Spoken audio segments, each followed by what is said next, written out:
Hello दोस्तों, आप सभी को दिवाली की हार्दिक शुभकामनाएं। जैसा कि आपको पता है कि हमारे चैनल में आपको केवीएस के एग्ज़ाम्स के साथ साथ हमने सीटेट के प्रश्नों की भी एक श्रृंखला चालू की है। आप हमारे चैनल के माध्यम से केवीएस के साथ साथ सीटेट की तैयारी भी बहुत ही अच्छे तरीके से कर सकते हैं। यहाँ पर हमने सीटेट का सेकंड पेपर, जिसमें सोशल साइंस सब्जेक्ट्स के साथ साथ पेडागोजी के क्वेश्चंस भी अपलोड किए हैं। तो आप हमारे चैनल की प्लेलिस्ट में जाकर पेडागोजी और सब्जेक्ट के क्वेश्चंस देख सकते हैं। तो बिना समय को गवाते हुए आज के महत्वपूर्ण 10 प्रश्न देखते हैं दोस्तों। आज का पहला प्रश्न है, व्यवहारवादी विचारधारा के अनुसार एक शिक्षक होता है। तो दोस्तों, व्यवहारवादी विचारधारा के अनुसार एक शिक्षक कैसा होता है? कक्ष का सुगमकर्ता, बी ज्ञान का भंडार, सी कक्ष का नेता, डी अनुकूल अधिगम परिस्थितियों का निर्माता। दोस्तों, आप भी अपने आंसर हमें कमेंट कर सकते हैं। तो व्यवहारवादी विचारधारा के अनुसार एक शिक्षक होता है कक्ष का सुगमकर्ता, जिसे कि हम फैसिलिटेटर भी बोलते हैं। अगला प्रश्न, कक्षा शिक्षण में हर्बर्ट ने 5 चरणों का सुझाव दिया है, जिसमें उद्देश्य कथन चरण कहाँ पर आता है? ऑप्शन ए प्रस्तावना से पहले आता है, ऑप्शन बी प्रस्तावना और प्रस्तुतिकरण के बीच में आता है, ऑप्शन सी प्रस्तावना और प्रस्तुतिकरण के बाद में आता है, ऑप्शन डी सामान्यकरण के बाद आता है। तो दोस्तों, इसका सही जवाब है प्रस्तावना और प्रस्तुतिकरण के बीच में आता है। अगला प्रश्न, बच्चों की त्रुटियों के बारे में निम्नलिखित में से कौन सा कथन सही है? तो बच्चों की त्रुटियों के बारे में निम्नलिखित में से कौन सा कथन सही है? बच्चों की त्रुटियां सीखने की प्रक्रिया का हिस्सा हैं। जब शिक्षक मृदु होते हैं और गलतियों के लिए उसे दंडित नहीं करते तो बच्चे त्रुटियां करते हैं। सी बच्चों की त्रुटियां शिक्षक के लिए महत्वहीन है और उन्हें सिर्फ गलतियों को बाहर निकालना चाहिए और उन पर कोई ध्यान नहीं देना चाहिए। डी बच्चे त्रुटियां करते हैं क्योंकि वह लापरवाह होते हैं। तो दोस्तों, आप भी अपने आंसर हमें कमेंट कर सकते हैं। तो इस उत्तर के बारे में थोड़ा सा चर्चा ज़रूर करना चाहूँगी कि यह ज़रूरी नहीं है कि जब बच्चे कुछ सीखते हैं तो वह तुरंत ही सीख लें। उन्हें उन चीज़ों को सीखने में समय लगता है और किसी भी समस्या को हल करते समय वे त्रुटि ज़रूर करते हैं। और ये सिर्फ बच्चे ही नहीं करते, हम बड़े भी करते हैं। इसलिए बच्चों का सीखना धीमी प्रक्रिया है और साथ ही बच्चे त्रुटियों से भी सीखते हैं। जब वे त्रुटियां करते हैं तो यह सिखाया जाता है कि ये त्रुटियां ही उन्हें दोहराते हैं, और जब ये त्रुटियों को दोहराते हैं तो धीरे धीरे वे उसमें परिपक्व हो जाते हैं और अपनी गलतियों को करते करते ही वह एक परफेक्शन कर लेते हैं। किसी भी काम में वे एक परफेक्शन कर लेते हैं। तो जो त्रुटियां हैं वह सीखने की प्रक्रिया का एक बहुत ही महत्वपूर्ण हिस्सा है। सही जवाब है ए। अगला प्रश्न, जब बच्चे एक अवधारणा सीखते हैं और इसका प्रयोग करते हैं तो अभ्यास उनके द्वारा की गई त्रुटियों को कम करने में सहायता करता है। यह विचार किसने दिया है? प्रश्न का अर्थ है दोस्तों कि जब हम लगातार अभ्यास करते हैं तो हमारी त्रुटियां कम होती जाती हैं। तो यह विचार किसने दिया है? ए थॉर्नडाइक, बी जीन पियाजे, C JP Watson and D Vygotsky. तो दोस्तों, इसका सही जवाब है थॉर्नडाइक।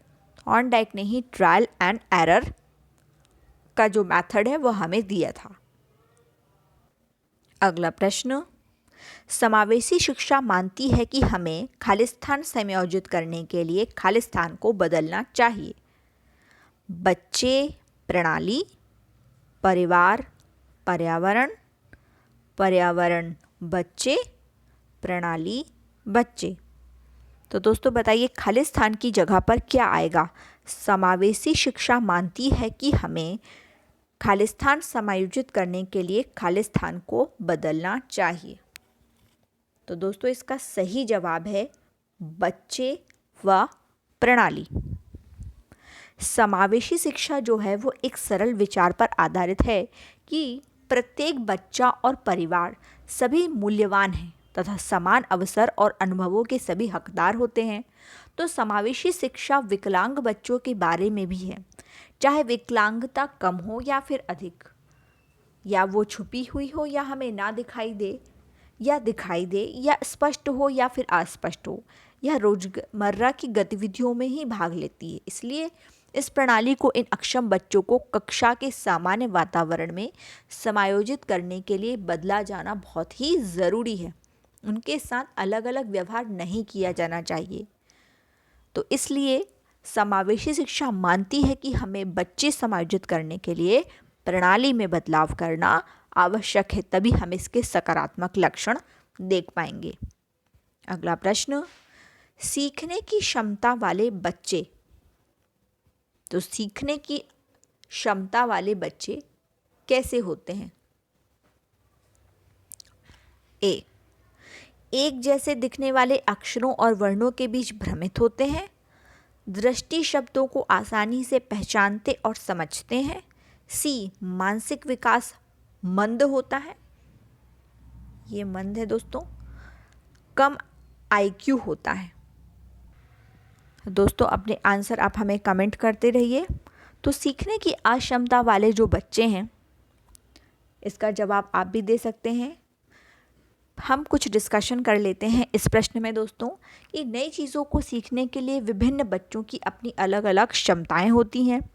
कुछ बुद्धिमान होते हैं, कुछ बच्चों का आईक्यू उच्च होता है, कुछ कड़ी मेहनत करते हैं और कुछ में स्मृति उनकी बहुत ही तेज होती है और कुछ में आईक्यू कम होता है। तो इस विकल्पों के अनुसार हम यह देख सकते हैं कि जो ऑप्शन ए है वह एक रोग है, और आपको मुझे बताना है कि जहाँ बच्चों को अक्षरों और वर्णों के बीच भ्रमित होते इस रोग का क्या नाम है। आप हमें कमेंट करके भेज सकते हैं। बी, समान आईक्यू दिखाता है, दृष्टि शब्दों को आसानी से पहचानते हैं, समझते हैं, मतलब यह समान आईक्यू वाले बच्चे की बात कर रहे हैं। सी जो है वह मानसिक मंदता की एक विशेष स्थिति के अंतर्गत आता है, और डी जो है वह कम आईक्यू को बताता है। तो इसका सही जवाब है दोस्तों ऑप्शन ए। अगला प्रश्न, समावेशी शिक्षा के पीछे तर्क दिया है कि समाज विषम है और स्कूलों को विषम समाज को पूरा करने के लिए समावेशी होना आवश्यक है। ऑप्शन बी, प्रदर्शन के लिए मानक प्रत्येक बच्चे के समान होना चाहिए। ऑप्शन सी, हमें विशेष बच्चों पर दया करने और उन्हें सुविधाओं तक पहुंच प्रदान करने की आवश्यकता है। तो दोस्तों समावेशी शिक्षा के पीछे क्या तर्क दिया गया है यह बताना है। तो इसका सही जवाब है दोस्तों ऑप्शन नंबर ए। समाज विषम है। विषम का अर्थ है समाज में भांति भांति के बच्चे हैं, भांति भांति के लोग हैं, और उस विषमता को दूर करने के लिए आवश्यक है कि हम इस तरह के बच्चों को एक उचित वातावरण प्रदान करें जहाँ पे अन्य बच्चों के साथ वह भी आगे बढ़ पाएं। अगला प्रश्न, आकलन शिक्षण अधिगम प्रक्रिया का एक अभिन्न अंग है, क्यों? तो आकलन शिक्षक को बच्चों के सीखने को समझने में सहायता करता है और अपने शिक्षण के लिए प्रतिक्रिया के रूप में कार्य करता है। बी, आकलन यह सुनिश्चित करने का एकमात्र तरीका है कि शिक्षकों ने सिखाया और छात्रों ने सीखा है। नंबर सी, आज के समय में अंक शिक्षा में एक महत्वपूर्ण बात है। और ऑप्शन नंबर डी, बच्चों को अंक देने की आवश्यकता है ताकि वे जान सकें कि वे अपने साथियों की तुलना में कहाँ खड़े हैं। तो आकलन जो है वह शिक्षण अधिगम प्रक्रिया का बहुत ही महत्वपूर्ण अंग है दोस्तों। लेकिन यह आकलन क्यों किया जाता है? आप अपने उत्तर हमें भेज सकते हैं कमेंट करके दोस्तों।